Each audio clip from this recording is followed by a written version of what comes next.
السلام عليكم ورحمة الله وبركاته. أهلا وسهلا بكم. د عربي زده کړې آنلاین مرکز ته ښه راغلاست. الدرس التاسع، نهم درس. نو درس پایلو. درس نه مخکې تاسو ته هیله کوم چې فیسبوک کې زموږ پاڼه حتما شیر کړئ دوستانو سره، او یوټیوب کې زموږ چینل نوی دی، البته هغه باید تاسو سبسکرایب او د زنګ علامه کلیک کړئ ترڅو نوې ویډیوګانې زموږ تاسو ته درسي. نو خپل درس پایلو، او تاسو نه یو هیله کوم چې کومه درس تاسو ګورئ، هیله کوم هغه مثالونه کومنټ کې لیکئ. زیاتره دوستان دا مثالونه نه لیکي، نو که غواړئ عربي زده کړئ نو کوشش کوئ لږ لږ مثالونه کومنټ کې کوئ.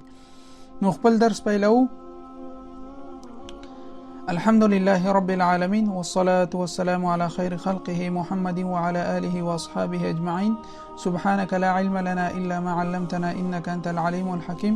رب اشرح لي صدري ويسر لي أمري واحلل عقدة من لساني يفقه قولي. ربي زدني علما. البته موږ باید وایو چې دا څلوېښتمه پاڼه ده.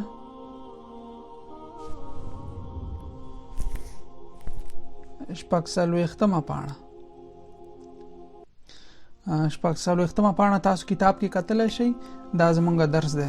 الدرس السابع، اووم درس. استمع واعيد، اورم او دوباره تکراروم. هل هذا ابن عمك؟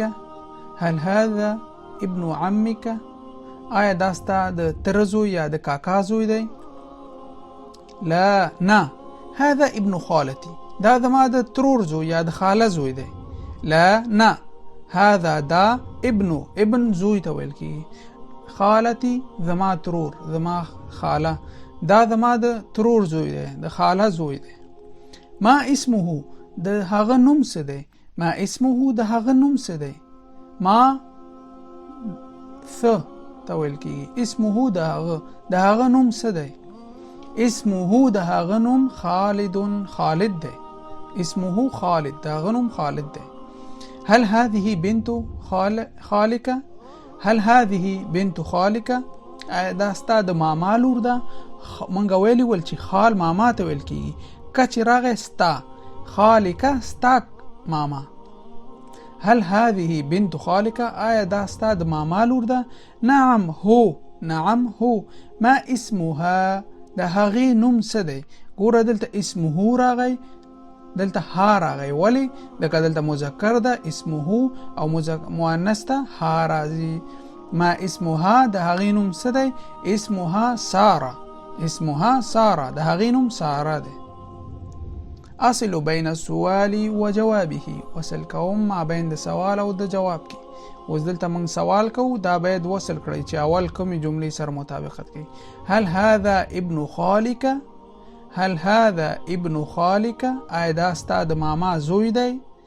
نعم هذا ابن خالي. هو، دا زما د ماما زوی دی. نعم هو، هذا دا ابن زوی، خالی د ماما. نعم هو، دا زما د ماما زوی دی. نو دا جمله دی سره شو. ما اسمه، ما اسمه، د هغه نوم څه دی؟ نو دا کوم سره مطابقت کوي؟ دا دی جملې سره. اسمه احمد، اسمه احمد، د هغې نوم احمد دی. هل هذه بنت عمك؟ آیا دا هل هذه بنت عمك؟ آیا دا ستا د عمه لور ده؟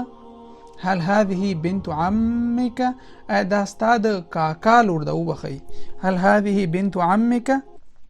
آیا دا ستا د کاکا لور ده؟ دا اوس کوم سره؟ لا، هذه بنت خالي. نه، دا زما د ماما لور ده. دا زما د بنت لور ته ویل کیږي. خال ماما، خالی زما ماما. لا، نه. هذه دا بنت خالی، زما د ماما لور ده. ګوره دلته کومنټ کې البته ویلي بنت خاله، بنت اخت الام، د مور د خور لور، یعنی د ترور لور. بنت الخال، بنت اخی الام، د مور ورور لور، یعنی د ماما لور. په دې خو ان شاء الله پوه شوي یئ. بل درس ته راځو. الاحرف. منګه تیر درسونو کې نور حروف ویلي وو، مخکینی درسونو کې دې کې تا، دال، طا دا حروف وایو. نو فی الحال تا وایو. تا اول کې څنګه لیکل کیږي دلته موږ ګورو تا اول کې په دې شکل باندې لیکل کیږي که هو تا اول د کلمې کې راشي نو په دې ډیزاین لیکل کیږي او وروسته نور حروف لیکيږي. اوس تفاح تفاح تا فا الف ح تفاح معنا تا اول کې د سرغله خو تا چې مابین کې راشي مابین کې بیا په دې ډیزاین لیکل کیږي. اوس کتاب کتاب کې تا مابین کې راغلي ګوره په دې ډیزاین موږ لیکلي کتاب. اوس اخر کې کوم څه لیکل کی تا اخره کې راغلي مثال بیت بیت کې تا اخره کې راغلي نو په دې ډیزاین لیکل کی بیتون کور تا اوله کې چې اول ابتدا کې راشي په دې ډیزاین لیکل کیږي مابین کې متوسط کې په دې او اخره کې په دې. دال دال دال اوله کې په دې شکل خپل دال لیکل کیږي چا دا د سه حروف نشته چې دا ورسره او ځای چې اوله کې کوم راغ راسي. دال اوله کې مستقل لیکل کیږي لکه دب خرس دب. بدر مابین کې چې راشي دینه مخ کې با راغلی نو با دال سره وصلیږي اول کې نو وصلیږي چې مابین کې راشي وصلیږي بدر.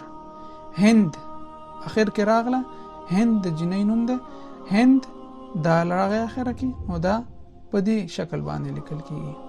طا طا اوله کې چې راغی اوله کې دا په دې ډیزاین لیکل کیږي او د سلګ مخ کې ویول کیږي لکه طبيب طبيب. قطار قطار ریل ګاډی قطار مابین کې چې طا راشي په دې ډیزاین لیکل کیږي. قطن قطن بشکه نو اخره کې خپل دا لیکل کیږي طا قطن. الاحرف تا دا طا مع اصوات القصيره والطويله لن حرکات او اوږده حرکات چې موږ مد وایو امد کې اوږده ویل کیږي او لن دینه لند مع لند د دې لند هغه د سې مثلا تا دال طا دا حرف شو. اصوات القصيره لند صوت اوازونه تا چې ګوره دا زبر زیر پیخ. ضمه کسره وی فتحه کسره ضمه تا درته تا تی تو ګوره دلته الف چې ورسره راشي تا یاو چې ورسره راشي تی تو تا تی تو. دال درده دا دی دو دا دی دو دا ورسته مثالونو کې راځي. طا طا طي تو طا طي تو نو دا لن حرکات ول او دا اوږده چې لک طویل یعنی اوږده حرکات ویل کیږي. بل استمع و اعيد اورم او دوباره تکراروم. تمر تمر تمر. زه تاسو پښتنه نه کوئ نو هیله کوم نو زه بعضې لغتونه درس کې پرېږدم تر څو تاسو په کومنټ کې پښتنه وکړئ چې دا څه معنا ورکوي. نو تمر پرېږدم تاسو ته چې تمر څه معنا ورکوي هیله کوم کومنټ کې ولیکئ. بیتون بیتون د بیت معنا موږ تیر درسونو کې کړی دا به تاسو خپل ولیکئ کومنټ کې. بنتون بنت لور بنت لور. طبيب طبيب طبيب ډاکټر ته ویل کیږي. ید ید ید دا نوې کلمه ده موږ به وایو ید لاس ته ویل کیږي لاس دا لاس ید لاس. بدر بدر نوم ده بدر نوم. دب دب خرس ته مخکینی هغه کې موږ وکتل چې خرس ته ویل کیږي دب خرس. بدر طبيب بدر طبيب بدر ډاکټر ده. قطار طويل اوږد ریل ګاډی قطار طويل اوږد ریل ګاډی. بیت کبیر غټ کور بیت کبیر غټ کور. اكتب الاحرف الناقصه و هغه حرفونه چې دي کلمو کې پاتې هغه تاسو ولیکئ. نو دې کې دا درې تاسو ته وایم او دا نور لاندې تاسو خپل پوره کړئ. دا اول قطار شو بنت با دلته دال اوله کې دب نو دا دام قطار دی دام قطار دی نو لنډه به درته وایم چې دلته طا راځي مابین کې او دلته اخره کې تا راځي دلته با راځي ټول همدا کلمې دي. قطار قاف طا الف را شته دلته با نون تا بنت دب دال با دب. نو دا زمونږ نننی درس و. هیله کوم چې درس مو زده شوی وي. تاسو نه هیله کومه چې دا درس ښه په شوق سره اورئ.